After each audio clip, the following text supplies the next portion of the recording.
Hey, welcome to Chinras கையளவ சமையல். இன்னைக்கு நம்ம பார்க்க போகிறது ஒரு சிம்பிள் மில்க் ஸ்வீட். வாங்க இதை எப்படி பண்ணுறதுன்னு பார்க்கலாம். இது ஆரம்பிக்கிறதுக்கு முன்னாடி ஒரு பேனை அடுப்பில் வச்சு அது சூடானதும் 6 டேபிள் ஸ்பூன் நெய் ஊற்றிக்கலாம்.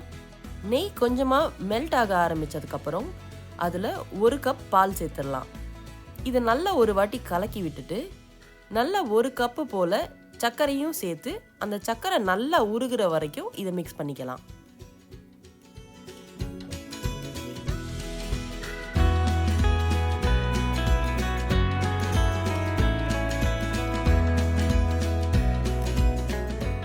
இப்போ இதில் 4 கப்பு போல் மில்க் பவுடர் சேர்த்துக்கலாம்.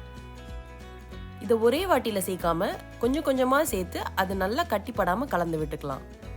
ஒருவேளை உங்களுக்கு கொஞ்சமாக கட்டிப்பட்டுட்டாலும் அதை நல்லா தேய்ச்சி நசுக்கி விட்டு அதை ஈவனாக ஸ்மூத்தாக ஆக்கிடுங்க.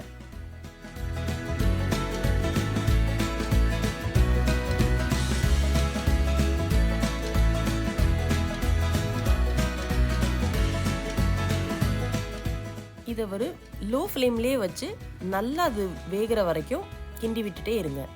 இது ஓரளவுக்கு நல்ல திக்கான கன்சிஸ்டன்சி வந்ததுக்கப்புறம் அடுப்பை அமர்த்திட்டு இதை வேற ஒரு பவுலுக்கு மாற்றி கொஞ்சம் நேரம் அது கூல் டவுன் ஆகட்டும். இப்போ உங்கள் கையில் கொஞ்சம் எண்ணெயோ இல்லை நெய் சேர்த்துட்டு உங்கள் கை நல்லா க்ரீஸ் பண்ணதுக்கப்புறம் ஒரு ஸ்பூனில் கொஞ்சமாக நம்ம ஏற்கனவே செஞ்சு வச்சுருக்கிறத எடுத்து ஒரு அழகான பால் உருட்டிடுங்க. நீங்கள் எந்த ஷேப்பில் வேணுனாலும் இந்த பேடாஸை செஞ்சுக்கலாம். நான் இந்த இடத்துல இது சும்மா ஒரு ரவுண்ட் ஷேப்பில் செஞ்சுட்டு நடுவில் இதை அலங்கரிக்கிறதுக்காக கொஞ்சமாக பாதாம் கட் பண்ணி வச்சுருக்கேன். நீங்கள் உங்களுக்கு பிடிச்சதை அதோட டெக்கரேஷனுக்கு ஆட் பண்ணிக்கலாம்.